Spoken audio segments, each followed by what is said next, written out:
Satnam, yogis and yoginis, hello and welcome back to the stream. We are going to talk today about the Ardaas Singh, Jugād, Sach, Sach, Nānak, Hosī, Sach mantra. This is a very nice mantra that is part of the Mool mantra. I'll say a little bit about that. I know I'm streaming at a different time today. I'm still trying to get my life sorted out so that I can start streaming in regular hours. So if you are one of those who likes to watch the streams live, I'm afraid this may come out in a different time, but it's okay. We will come back to a regular schedule very soon, and we will start a new course probably next week, so look forward to that. But today I wanted to explore this mantra because some of you know I've been in the Greek mountains walking with my teacher, and we were exploring this mantra, so I wanted to share a little bit about that.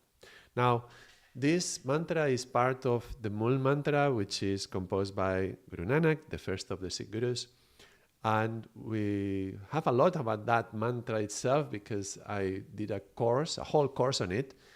And we were going word by word on that course. So if you want to go more in depth on that mantra, you can go and watch that course.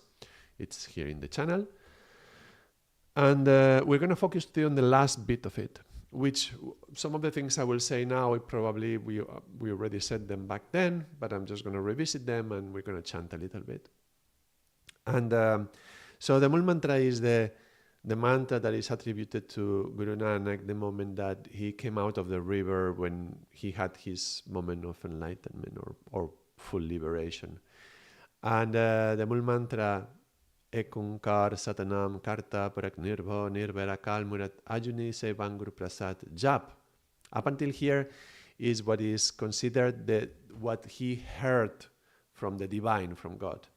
And his reply to that was Ardaas Sach, Jugād Sach, Sach, Nānak, Hosī Sach.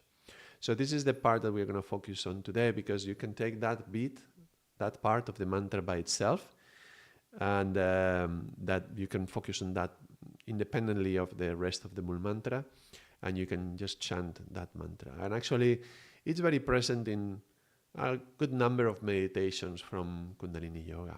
And one that comes to mind immediately is the Master's Touch meditation, a famous meditation that one would practice for 2 hours and a half, which is quite unusual because most meditations you can do for 11 minutes.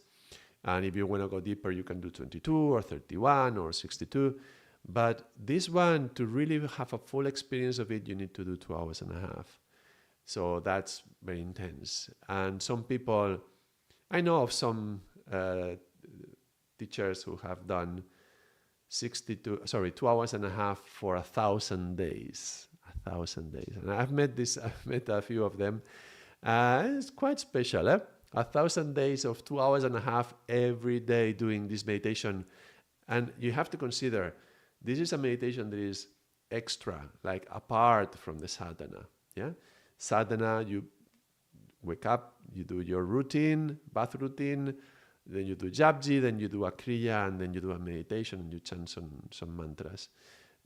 This is apart from this. So you do that in the morning, and then at some point during the day, you do 1,000 days of 2 hours and a half. That requires a big commitment and a lot of time in your schedule, in your day, to dedicate to the spiritual pursuit.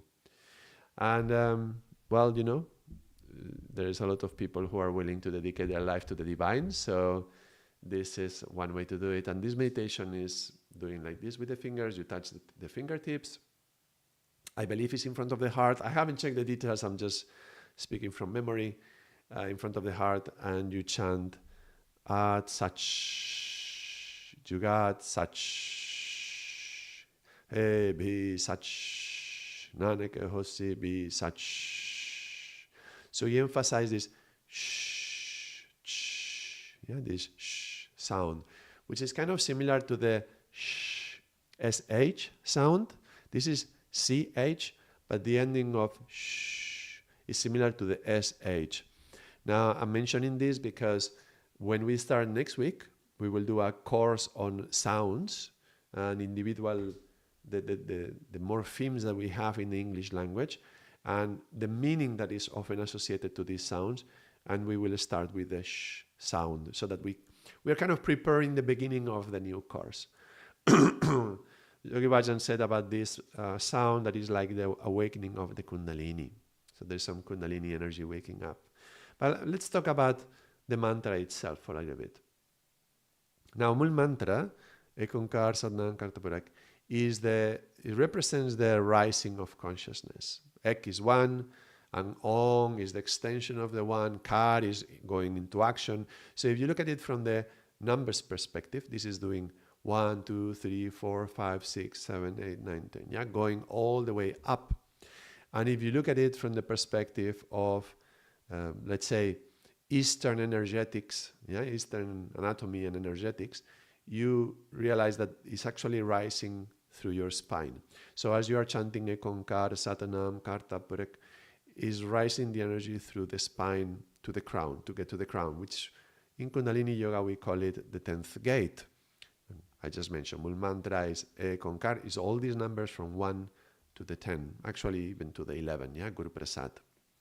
So you are rising from 1 to the 10th gate, and this journey that you do through the sound is equivalent to the journey of the Kundalini. So what we are describing here is that the chanting of the Mul Mantra is stimulating the awakening of your consciousness. Remember that Kundalini is energy, but that awakening of that energy is linked to consciousness. So as the Kundalini wakes up, your consciousness wakes up. So the Kundalini is rising through the spine to get to the 10th gate through the chanting of this mantra, the Mul Mantra. And going all the way to Jap and stopping there for a second. And Sadnam Sohel, hello, good to see you. Good of you to be passing by. I know I'm streaming at a different time today. I'm doing what I can to get some videos out, but I will go back to a regular schedule from next week onwards, probably, hopefully. I don't want to say for sure because I'm not 100%, but hopefully. So yeah, welcome and good of you to stop by. So the Mul Mantra is rising the energy and rising the consciousness. Now, as you get to the jap, I said, Ekonkar Sadnam Kartapurak Nirva Nirverakal Munatajuni Sevan Gur Prasad. Gur Prasad is the 11 already, so that's beyond the 10th gate, so that's outside. And then we get to jap. And jap is a little bit special. That would be the number 12 if you wish.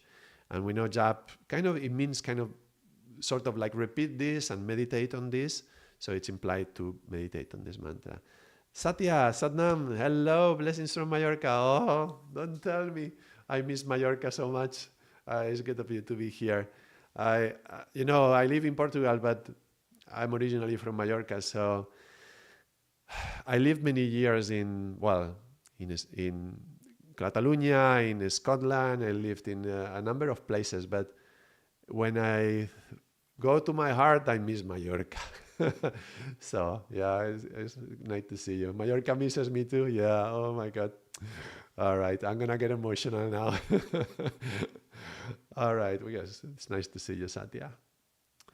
So we are rising, with the energy of the mantra. We are rising in consciousness, and we get to the jap.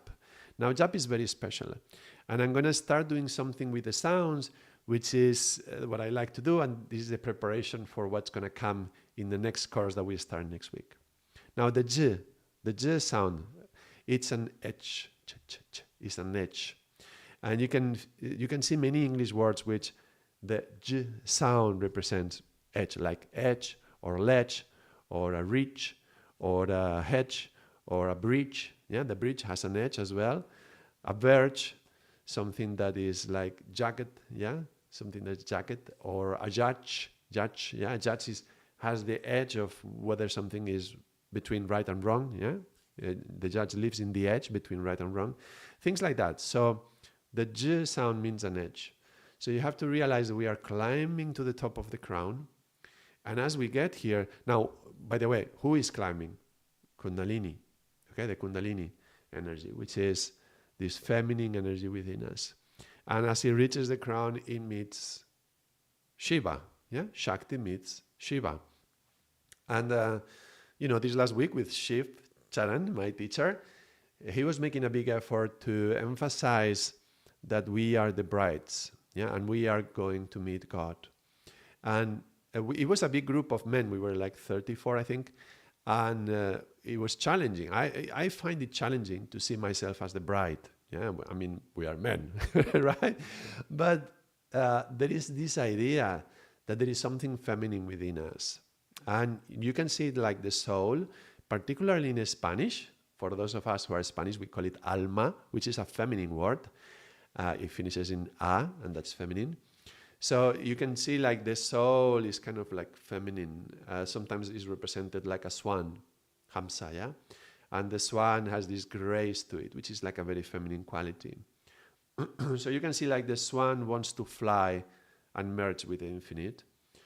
But now, not just the soul, but also the Kundalini. Kundalini is something feminine, and that's asleep within us, and it has to wake up and it has to rise. And when it gets to the crown, it merges with the male principle of the divine, let's say. The divine in the form of the male principle.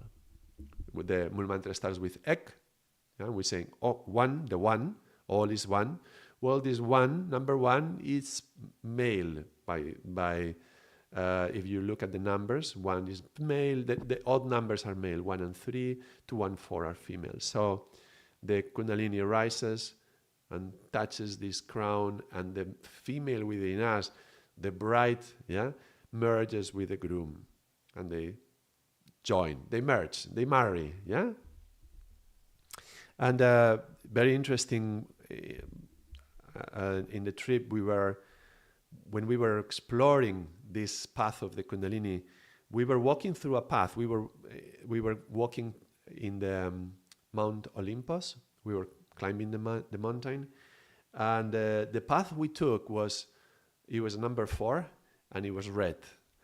And she was asking us, "Oh, what does this tell you?" No, one of the things, and it was a square, a red square, and with the number 4 inside. That was the path we were taking, and I found it to be very significant because the square is the symbol of the first chakra, and it has 4 petals, and inside there is a drawing of the Shiva Lingam, yeah, a phallus, a male symbol, with the Kundalini 3 turns and a half coiled around this phallus. So that Kundalini is the feminine energy, and it starts from this red square in the base of the spine. And when it reaches the crown, all these days we were meditating on the concept of the bride, yeah, the bride and the groom and the meeting and the merging. And there is the idea that in the marriage, in the wedding night, yeah, there is the deflowering of the woman, yeah. So what does this mean spiritually? Well, there is something that when the woman is virgin in the wedding night, there is blood. Yeah, the blood is red, so that's already connecting to the first chakra. But it's something about the piercing of that the hymen. Yeah, I'm getting very explicit today. Excuse me, but there is something about sexuality and spirituality, and there is a lot of sexual symbols which are speaking about something spiritual. Now, that breaking of that hymen, of that layer, represents, in the spiritual domain, is represented by the piercing of the veil. I'm sure you've heard about this if you've been following the channel.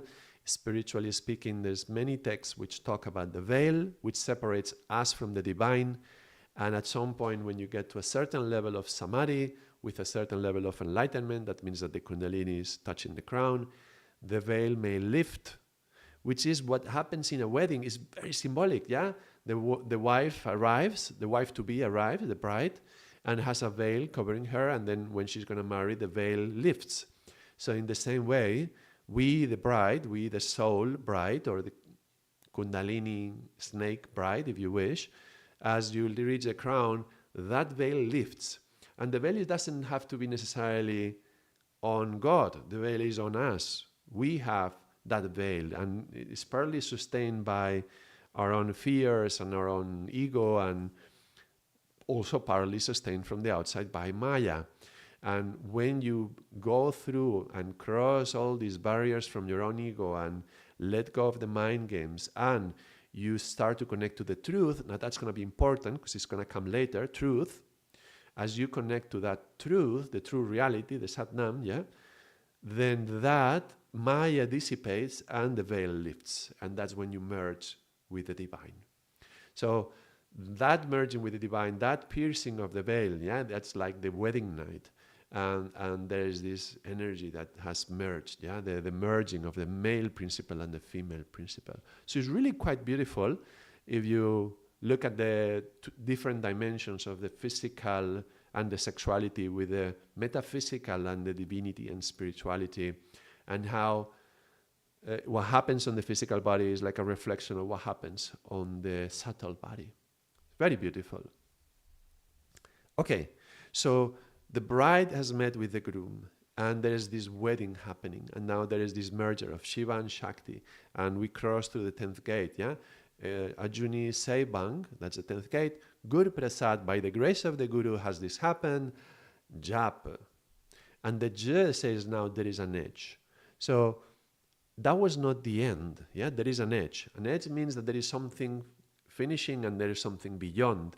And generally it's like something down, something going down, and there is like a jump to do. And we understand that a lot of our practice and discipline is about building up to that jump, building up the confidence and the trust and the faith, so that when we get to that point, we can do the leap of faith. There is certain levels of samadhi don't require that. It's just your own practice and discipline and a little bit of grace, and everything is happening and aligning. You can get to certain moments of enlightenment. But certain levels of samadhi are blocked from us unless we do that leap of faith. There is another video on the channel if you want to check it.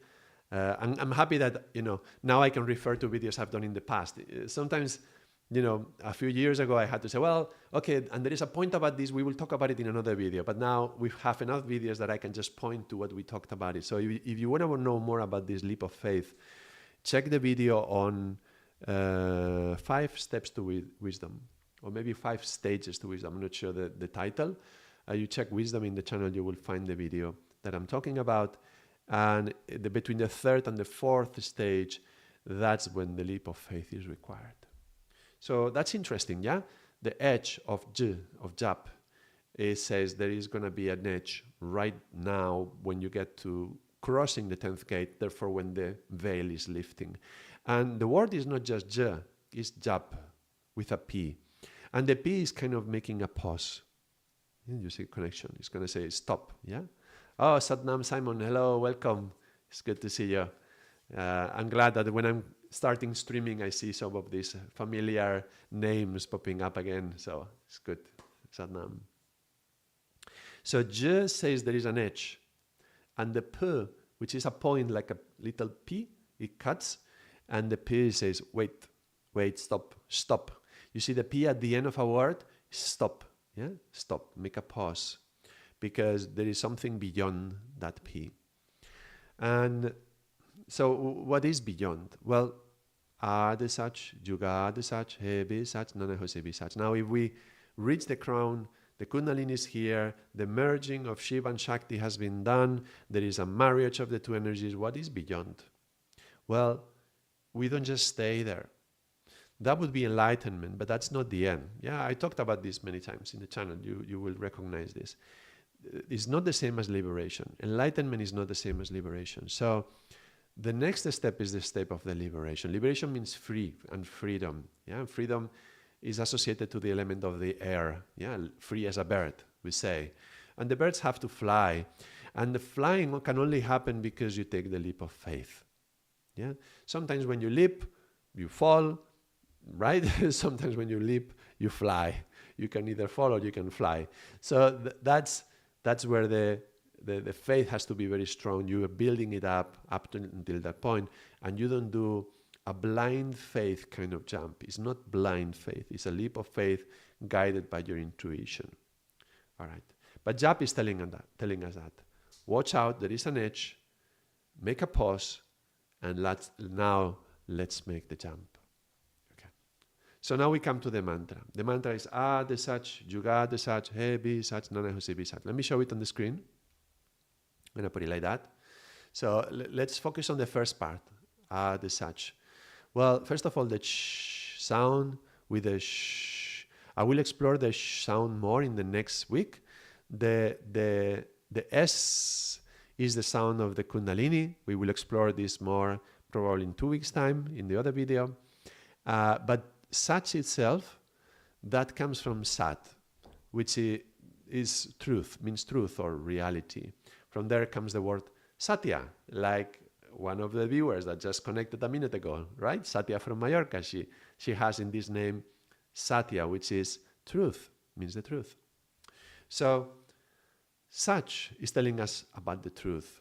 I mentioned the truth before, yeah, when we go beyond the veil of Maya. Yeah, I wouldn't say the veil is Maya, but Maya keeps us under the veil. And Maya says a number of things which are not true. So when you are seeking the truth, you are a seeker. Yeah, when you are a seeker, then you align with what is true beyond what Maya is telling us. So that alignment with the truth would be Sat. Now Sach is like a little variation of the very same word. I've read somewhere, I don't know, I'm not an expert in Gurumukhi, so I cannot know for 100%, but I read that in some areas of the Punjab, maybe some farmlands, some area, they will not say Sat, but Sach. And it's like a little dialect thing. And when Guru Nānak would speak to those areas, he traveled a lot, so when he would speak to those areas, he would say Sachnam, Sachnam. And actually, if we check in the Siri Guru Granth Sahib, some of the writings that we have from the Gurus, particularly from Guru Nānak, we will find Sach often when he wants to mention Sat. And it's like a synonym.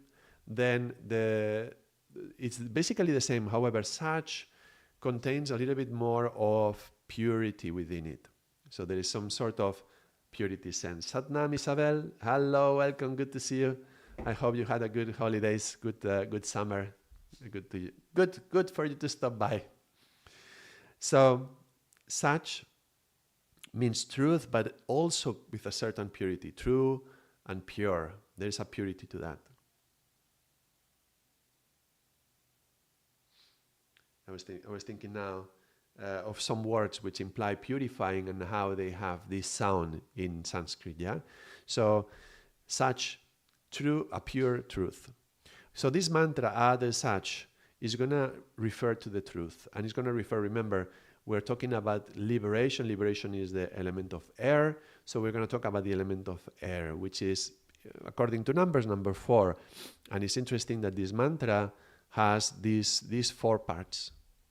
So this is already implying a lot. Yeah? It's telling us there is 4 parts and there is something about the truth. And well, already from this, just without reading anything else, we know that what this is calling is our heart. The liberation occurs in our heart. We had to have a great deal of faith to make the jump, and faith comes from the heart. Now, as we reach to the crown, something is calling. Sach, yeah, the truth and the heart. The 4 parts activating the 4th chakra being the heart. So it's already implying that as we go to the crown and there is this merger, then we have to come down to the heart. I talked about this many times, so I will not emphasize it more. But there's another thing that gives us a clue as well. The very first sound after jap is Ad. I don't go too much into vowels, I go mostly into consonants, but the consonant D, this is a letter that we will see in the next course that we're going to do. But the letter D, I think it's about like more than half of the words with the letter D that start with the letter D. Over 50% of the words either imply metaphorically or mean literally to go down. So, like dropping, dripping, dipping, dive, dig, a dump, a drag, a drench, a descend, to delve, to depress. Yeah, these, so many these, yeah, are either literally down or maybe more metaphorically, like danger brings you down, yeah, or to destroy you make things down into little bits, yeah, or doom or death, yeah, it puts you under the earth. So you can see how the letter D brings down. And Ad is Ad. So it's like you are up here, Sekban Gur Prasad, Jap, Ad, and the Ad is bringing you down to the heart. It's not about falling like, I'm lost. It's about descending into the heart. So that's the very sound of the words are already guiding us to live in the heart. Because we are human beings. We are not angels. We are not meant to live up here. We are meant to live in our hearts. There is an angelical part to us, yes. There is an animal part to us in the lower chakras, yes. We recognize, we work on our animal side, we purify our lower chakras, we deal with the shadow, good. We allow all that energy to nourish us meaning the heart. And then there is all this high level, there is all these things happening in the divine, the angelic part, and things are going to come down from there. And the last video I did on honor, I was talking about how peace descends. There is a certain power, you are empowered by that. And there is a certain honor and grace that comes from there. So there is something higher that comes down, but that's the thing. It comes into the heart. So our duty is like to raise the consciousness and settle into the heart. That's why we do this mudra sometimes. The open flower mudra in the heart. So there's a lot of indications in this mantra that is bringing us to the heart. Let's understand the meaning of the whole mantra. Ad. This is the word for beginning. And actually you will recognize it in words like Adi Shakti, for example, which is a very common mantra. Also Adi Yogi, the first yogi. Ad is the very origin. The origin, before the start of anything. The origin before the origin, like the start of the start of the start of the start, the very beginning of everything. When we were doing ek, om, at the very beginning of the ek, that's the very origin. And so Guru Nānak is saying, okay, this whole explanation of the Mul Mantra, which describes the creation of the universe and the qualities of the divine, of God, Ekonkar, Satnam, Kartapurak. Yogi Bhajan says, Yogi Bhajan, goodness. Guru Nānak says, the Sach, meaning it was true at the very beginning of times. Even before time started, at the very beginning, this was true. Jugād is the second. Juga is like Kali Yuga, is the different ages, measured in thousands of years, and it has to be classified astrologically. You have to look at the stars to classify whether you are in one Yuga or another. It is said that we are in Kali Yuga now. So throughout the ages, thousands and thousands of years, this has been truth. Hey, B, right now, this is truth. This is true as well. And Nānak, he's saying to himself, like, as if I was, Ardaas, is incredible.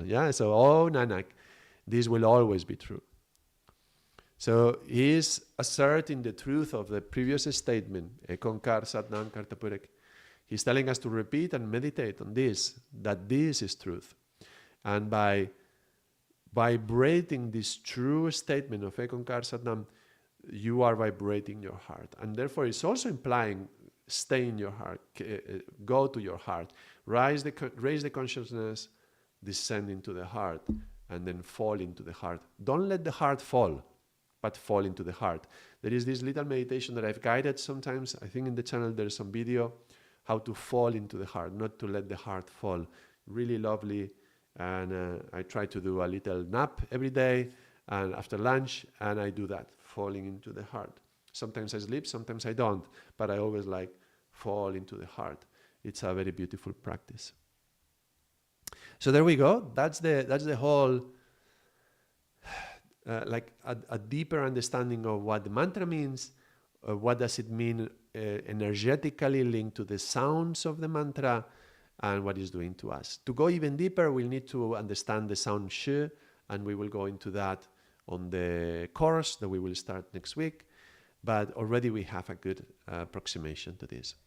Now, a little detail on this mantra. Atsa, Jugād, heavy Sach, and Hosī, Sach. Some of you, if you practice Kundalini Yoga, you will know that there is a variation of this mantra which is a Be Sach. Nānak Hosī Be Sach. So let me just explain the little difference on the Be and the little story that goes accompanied with that. So the Sikh gurus, historically they go one by one after the other, like Guru Nānak, then Guru Angad, yeah. The fifth guru, that was Guru Arjan. And Guru Arjan was writing, what was he writing? I believe he was writing the Sukhmani, which is like a prayer and a poem. It's a poem, yeah, a prayer poem. And he got stuck. He was writing the stanzas, the pauris, and at some point he couldn't continue. So, and he's the guru, right? I mean, if he gets stuck, who is he going to ask for help, right? Well, he had somebody very special to ask, and that was the son of Guru Nānak. That's Baba Siri Chand, the very famous great yogi. Well, you have to understand, this is the fifth guru, so that's already like 5 generations later. But by then, Baba Siri Chand, he was still alive because he had this incredible power, like some of these yogis that you hear in the Himalayas, who he always looked like 30 years old, in the prime of his life, with the perfect body, perfect yogic body. And he lived to be, well, at least 150 years, because that was the time when Guru Arjan was there. So Guru Arjan asked him, and Baba Siri Chand said to him, well, do this mantra. And he gave him the mantra to unblock what was happening, what was the stanza that was not coming up. And what he said is, Ardaas Sach, Jugād Sach, He Be Sach, Nānak Hosī Be Sach. Just changing a vowel. I don't study vowels much. I don't know much about vowels. If anybody knows, please contact me and give me information of the meaning of vowels. But in this particular case, He Be Sach, so changing the E with an E. By the way, this is E, it's not I. It's not pronounced in the English way, but this is pronounced in the, let's say, Sanskrit way. So E, B, Sach. Yeah, this. Sometimes you see it written in like English Sanskrit or English Gurmukhi, and they put a U because Sach produce like the way to pronounce it the best is similar to how in English we would use the U. The letter U will be pronounced Sach, but I'm writing it with the Sanskrit vowel. So He Be Sach, Nānak Hosī Be Sach. All right, so changing the E for the E, the effect that it has is that it unblocks something. So when you are blocked, when you feel stuck, you can chant this mantra to unblock it. And it was very effective for Guru Arjan, and he even wrote it. So I think, I believe it's the Sukhmani Sahib.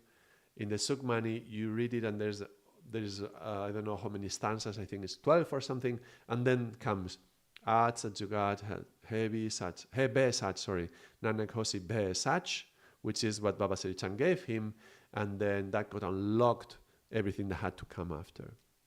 So we use that mantra to unlock things and to overcome obstacles. Like, for example, there is a meditation, the level 2 of Kundalini Yoga, Mera Manaloch, with the Mera Manalochi, yeah? And it's a meditation to heal the wounds of the heart.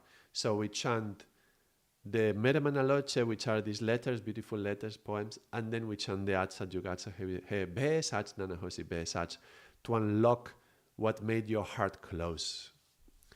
This meditation, when we fold the hearts, changed my life. You got it during one of the classes of Kundalini Yoga level 1 on the island. Thanks for sharing at them, Wahuru. Yes, I'm glad. So the meditation with the Mera Manaloche is that. Normally we do it in the level 2, but I guess I was inspired in the level 1 and I brought it in. and it helps to heal a broken heart and to heal the wounds of the heart. It opens the heart. And that's the effect of the Ardaas Singh Jugād He Be Sach, Nānak Hosī Be Sach. Yeah. So that's the effect of that mantra. But today we will chant the other one, the original. We will chant the version from Guru Nānak. It will have a similar effect in the sense that it goes into the heart and it connects, aligns with the truth, and with the truth that is has always been there from the origin, throughout the times. It's here, true, and it will always be true. So it's to align with reality and with truth. Now we're going to chant it with a little rhythm. And I was thinking about what kind of rhythm to use. And I'm going to play a little trick, because Nānak, Na means, is kind of like no, and Na means no, and Nak means nose, but Ek means one. Yeah, Nānak is like no, one. So it's kind of never say no to the one. It's kind of like a play on words that Shiv Charan does. So to say no is the negative mind. That's number 2 in Karankriya. So this is no, that's 2-2, and Ek is like the 1. So 2-2-1. So what we're going to do is we're going to chant Ad Sach and then leave 2 beats of break. Jugād Sach, 2 beats of break. He Bhi Sach, 1 beat of break. So 2-2-1. We're going to do that. Ad Sach, Jugād Sach, He Bhi Sach, Nānak Hosī Bhi Sach, Ad Sach, 1, 2. Jugād Sach, 1, 2. He Bhi Sach, 1. Nānak Hosī Bhi Sach, no pause, and we continue like that. So that's the way we're going to be chanting it. If you can chant with me. Otherwise, you can just close your eyes and we'll just meditate on the sound. There's many meditations with these sounds, but I'm not going to imply any particular one. We're just going to be just chanting the mantra and appreciating the beauty of it and the vibration of it. No, it wasn't that meditation. It was maybe some other one, maybe. All right, so let's chant it. Maybe you can tell me which one. Oh, the one where we fall into the heart. Yes, that's the one. Oh yeah, that's a lovely one. Sometimes I teach it in the level 1.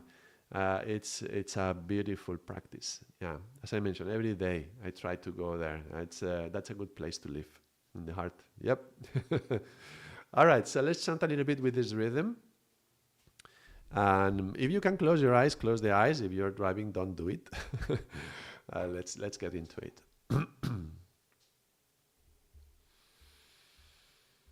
Ad Sach, Jugād Sach, He Bhi Sach, Nānak Hosī Bhi Sach, Ad Sach, Jugād Sach, He Bhi Sach, Nānak Hosī Bhi Sach, Ad Sach, Jugād Sach, He Bhi Sach, Nānak Hosī Bhi Sach, Ad Sach, Jugād Sach, He Bhi Sach, Nānak Hosī Bhi Sach, Ad Sach, Jugād Sach, He Bhi Sach, Nānak Hosī Bhi Sach, Ad Sach, Jugād Sach, He Bhi Sach, Nānak Hosī Bhi Sach, Ad Sach, Jugād Sach, He Bhi Sach, Nānak Hosī Bhi Sach, Ad Sach, Jugād Sach, He Bhi Sach, Nānak Hosī Bhi Sach, Ad Sach, Jugād Sach, He Bhi Sach, Nānak Hosī Bhi Sach, Ad Sach, Jugād Sach, He Bhi Sach, Nānak Hosī Bhi Sach, Ad Sach, Jugād Sach, He Bhi Sach, Nānak Hosī Bhi Sach, Ad Sach, Jugād Sach, He Bhi Sach, Nānak Hosī Bhi Sach, Ad Sach, Jugād Sach, He Bhi Sach, Nānak Hosī Bhi Sach, Ad Sach, Jugād Sach, He Bhi Sach, Nānak Hosī Bhi Sach, Ad Sach, Jugād Sach, He Bhi Sach, Nānak Hosī Bhi Sach, Ad Sach, Jugād Sach, He be Sach, Nānak Hosī be Sach, At Sach, Jugād Sach, He be Sach, Nānak Hosī be Sach, At Sach, Jugād Sach, He be Sach, Nānak Hosī be Sach, At Sach, Jugād Sach, He be Sach, Nānak Hosī be Sach, At Sach, Jugād Sach, He be Sach, Nānak Hosī be Sach, At Sach, Jugād Sach, He be Sach, Nānak Hosī be Sach, At Sach, Jugād Sach, He be Sach, Nānak Hosī be Sach, At Sach, Jugād Sach, He be Sach, Nānak Hosī be Sach, At Sach, Jugād Sach, He be Sach, Nānak Hosī be Sach, At Sach, Jugād Sach, He be Sach, Nānak Hosī be Sach. Inhale deep. Listen to the echo.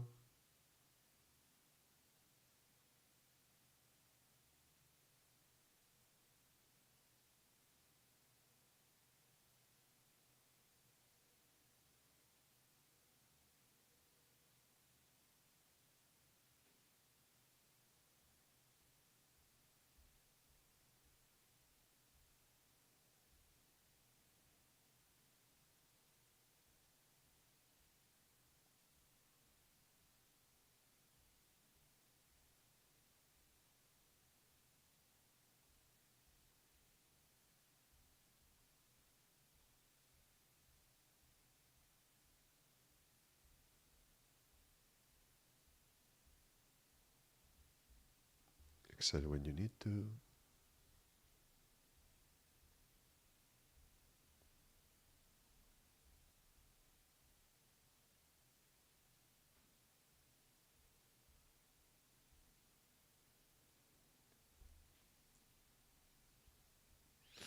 Vaheguru. So that was the meditation. I find these poses quite effective. One of the things is when you are aware of the pause between one line and the other. At Sach, 1, 2. Jugād Sach, 1, 2. He be Sach, 1. It first it helps to keep the focus, to stay conscious, to stay aware. Another thing is you become more present in the pause. And that's quite nice. Linked to number 4, those of you who know numbers, number 4 is this, is both pause, is both pause and present and conscious. Yeah, so you make a pause. And I was just mentioning japa, yeah, there is an edge, pause. Be aware, where are we going? We're going to the heart. Such, yeah. So the pause is very important also because there is a rhythm between the chanting and the listening. The chanting and the listening. That's kind of like the meditation on the prayer. It's like speaking to God and listening, waiting for God to speak back to us, or speaking to your soul and listening to your soul. So there has to be this space for the soul to speak back to you or God to speak to you. If you just talk, there is no space to receive a message. Yeah? If prayer is just like blah, blah, blah, blah, blah, blah, blah, there's no space for the message. So there has to be a pause. There has to be some space. So that even after chanting, you just notice, if you were chanting right now, just notice. Notice the inner silence.